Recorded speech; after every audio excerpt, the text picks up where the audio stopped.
Hello, guys. Another day, another interview. Once in your life, you brew, of course, a hobby beer, and then 5 years later, you start your own little brewery, but you want to have control of all the factors in between. One of those people is Jo Olluyn. Olluyn. Almost Sorry. correct. Yes.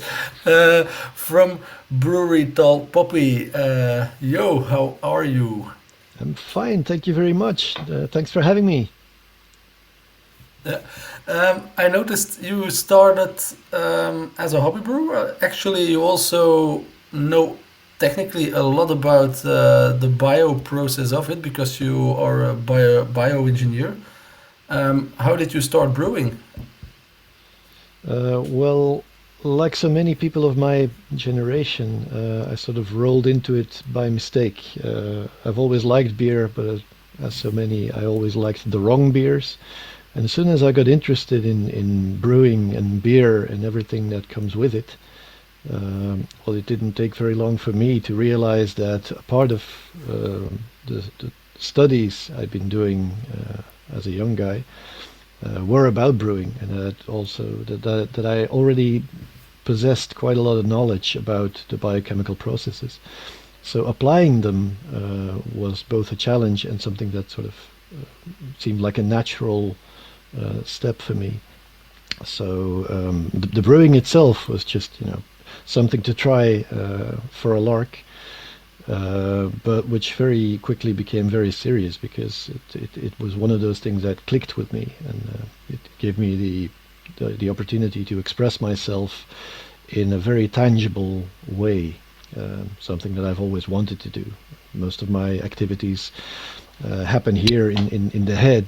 I'm an IT consultant by day, and during my studies, most of the work was being done here as well. So for me, it was a relief to find initially a hobby and now more of an occupation that ended up with a very tangible end result, being a bottle of beer that goes psht, and that you can drink and that you can enjoy. So that's uh, that's the short of it. Yeah. To get an idea, Tall Poppy, the brewery, what is the size of it, of the batch, the batches you make, and where do people buy it? Is it a local neighborhood beer, or you also export already a little bit? It's a local thing very much, and it's very small. I have a 500 liter brewery rig, a very low tech affair that's basically just a couple of kettles and a couple of fermenters and a bit of space to store all my odds and ends. Um, but it allows me to produce beer in an official brewery. And since I run it all by myself, I get to decide what to brew. And one of the first choices I made was to brew one-offs, at least initially. The brewery market is interesting enough to make it very hard for a single beer to make much of a dent, unless you aim it very specifically at a very specific segment of the beer market. So I wasn't ready for that. And I decided to just brew whatever the hell I thought I wanted. And that's what I still do. So that means in about 2 or 3 years' time, I brewed about 43, 44 brews now.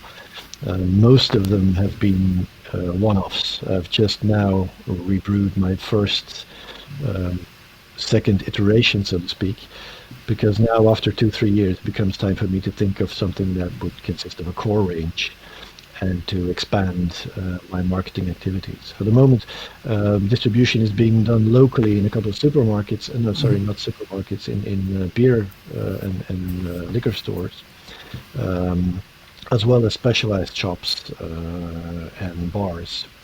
But people can just walk over to the brewery and buy beer directly from me as well. So that's the downside of doing everything yourself. You also have to do the marketing and the sales yourself. That means I have to be very selective about how I spend my time and where I sell. So I try to focus on local enterprises, beer bars and beer shops and liquor shops in the broader Antwerp region, so to speak. Yeah. Style-wise, is there something? How does that go? Do you think I like this style, I want to try it, or is there in Um, Dutch we say rode draad? yeah, there is, in a way.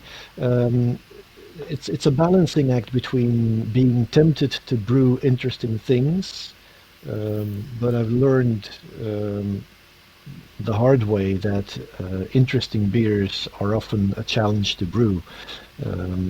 Things like pastry stouts and New England IPAs and anything that's very specific in terms of techniques and manufacturing process typically involves a lot of technical gear and technical not so much expertise. Well, it does require expertise, but you need to have all the material and the bits and gears to get those styles flying. And if they don't fly, then they tend to be muddled affairs, and that's specifically what I don't want. So yes, I would like to brew interesting styles, but most of all, I like to brew beers that I myself would drink. And one of the styles that I found myself really appreciating is saisons. And Okay. I also believe it's an underappreciated style in the sense that there are quite a few saisons going around these days. People seem to have finally woken up to them, but they tend to be just saisons.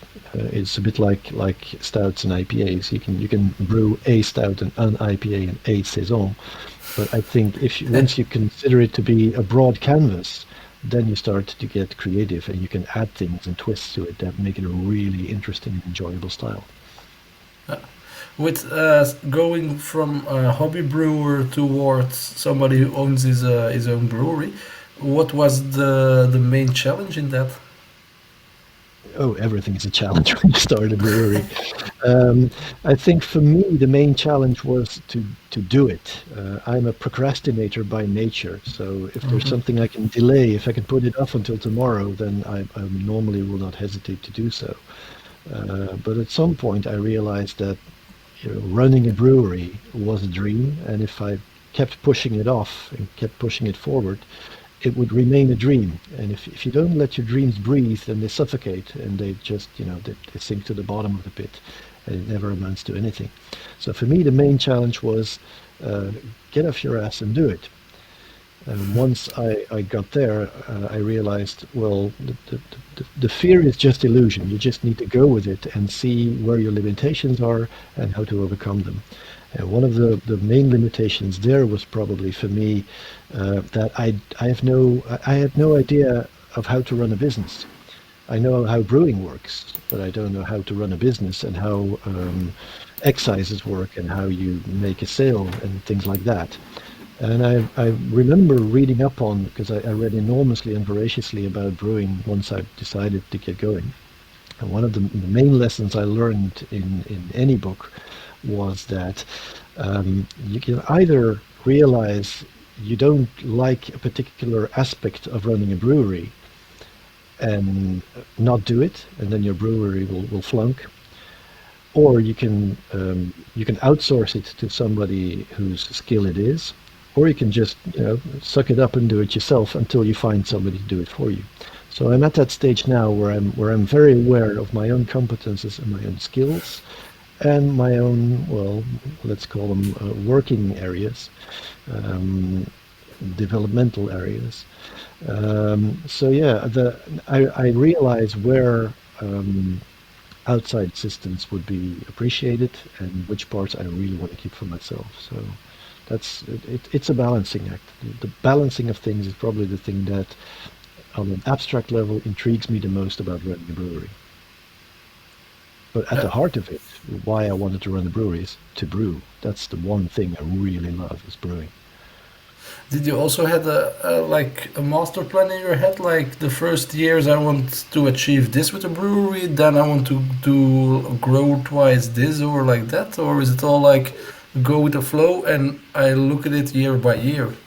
Well, the main plan of attack was get started and after 2 years outcompete AB InBev and send them to hell. But then again, that That turned out to failed. be maybe slightly overly ambitious. No, the plan initially was to see where this goes. There's it's a fairly low risk affair, so I know that in the competitive market that the beer world is these days, my risks are limited. They're there and they're very tangible, and I know the cost of all of this personally and uh, on every level. But I also realize that if I don't try it, then it's something that will come back to haunt me for the rest of my days. Yeah. So the plan of attack is Um, mostly to stay afloat for a couple of years and then to see how this poppy can grow. Tell us a bit. You had your brewery then, and your first beer or your first couple of batches. How was it?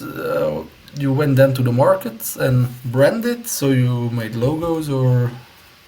Well, the logo was actually one of the first things to actually come into fruition. Once I decided the name of the brewery, I have a friend who does graphical designs. He's a graphical animator, and at some point he half jokingly told me, "Hey, once if one day you start a brewery, I'll design your logo." So I took him up on his word, and I said, "Hey, remember that promise you made?" And 2 hours later, we had the logo exactly how I wanted it to be. I Yeah. like the soberness of design, um, and with that came many layers of meaning for the brewery and what I think it is supposed to mean. Uh, I like simplicity without being ordinary, and I like being special without being pompous.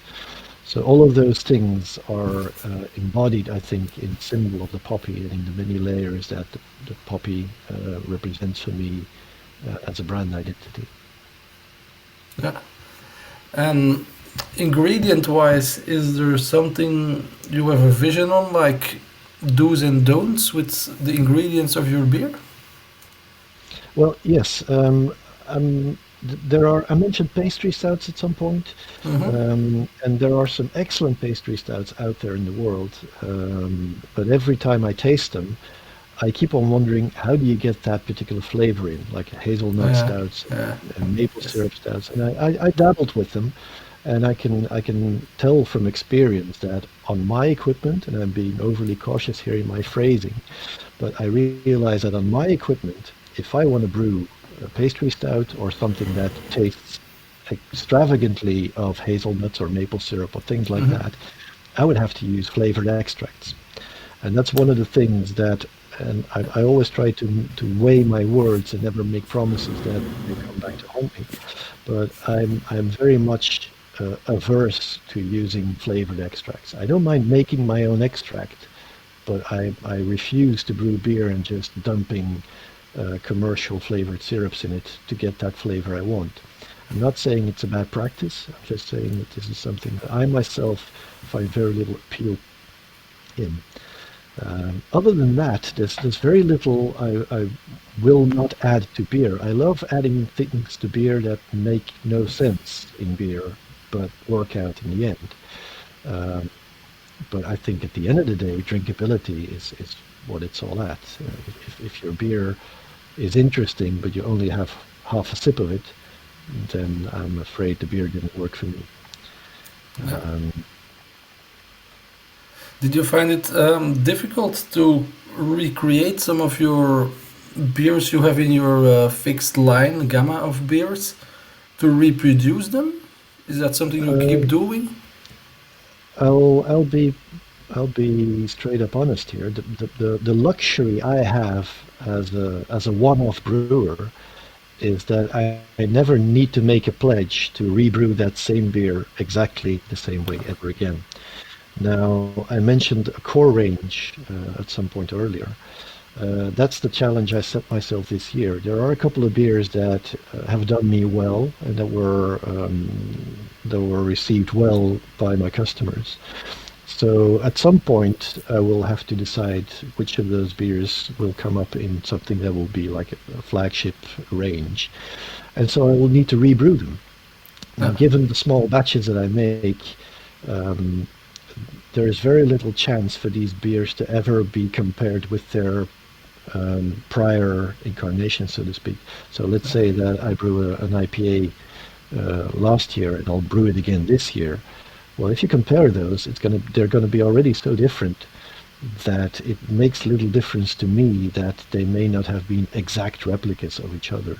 And I realize that this is a hard thing to sell in Belgium because if you talk about beer quality in Belgium, mostly what people tend to mean is reproducibility. They want consistency. They want what I, as a shorthand, call McBeer. You want that same beer everywhere in the world Yeah. to taste exactly the same.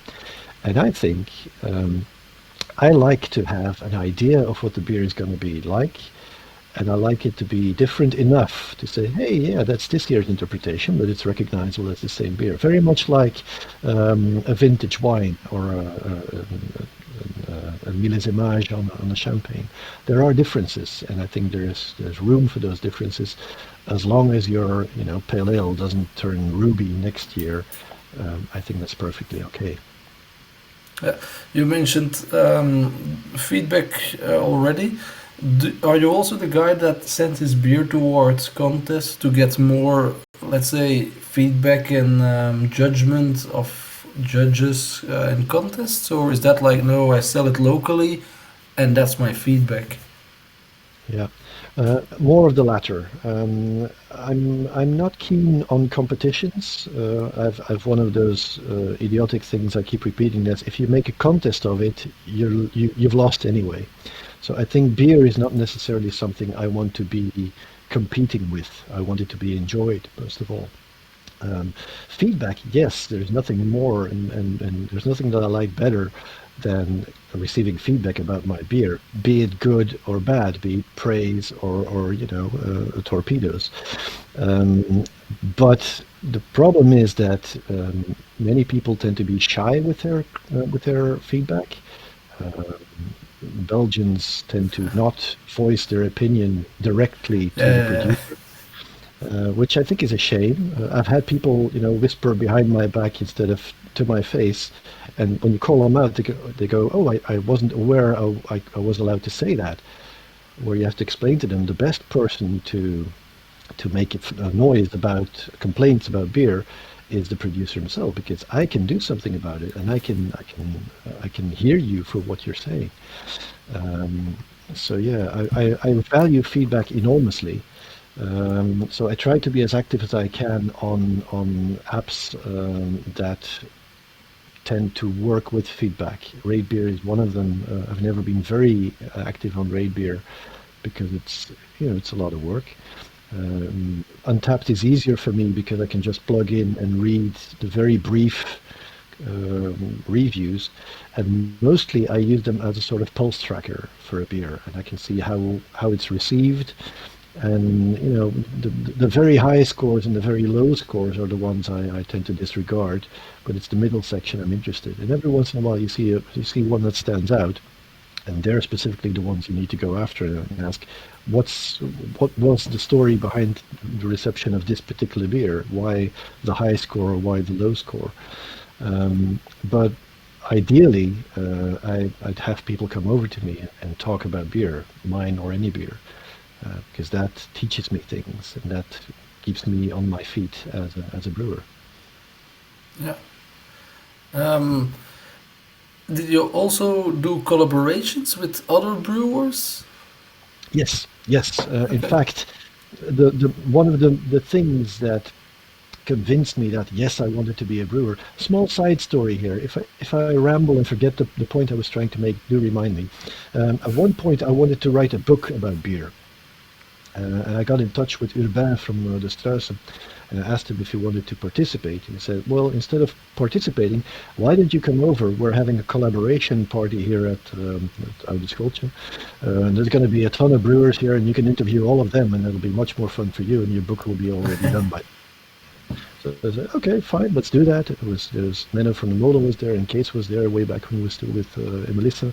There was Logan Plant was there. There's a bunch of people that they were either making a name for themselves or were already vested names in the beer scene. So I got to interview all of those, and I got to have beers with them, and I had them taste my own crappy home brews, and great times were had by all.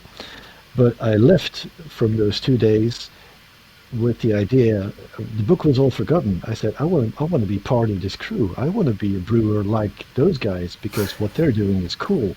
They are not only making a product that I really believe in, but they do it together. They work together when in a traditional setting they would be competitors. Yeah. Yes. So Yes. the aha erlebnis moment for me was when I realized that yes, they're all competitors, but that doesn't refrain them from working together. So I've from the get-go, I wanted to have that as a working ethos as well. So basically, if somebody asked me, do you want to do a collab? My answer would standard be, yeah, sure. When and what? I need to be cautious with that, of course, because there's risks involved. As in, what are you going to brew, and are you up to that? And how exactly are you going to do the marketing, and how is the how's the finance of things going to work? But yeah, in the past 2 or 3 years, I've collaborated with a number of great guys, and most of those beers came out really nice and ended in great friendships as well. Yeah. Cool. Cool. Um, Brewer, US. What are the things in the near future? Sorry, that you are like. That's what I'm now heading towards brewing or collaborations.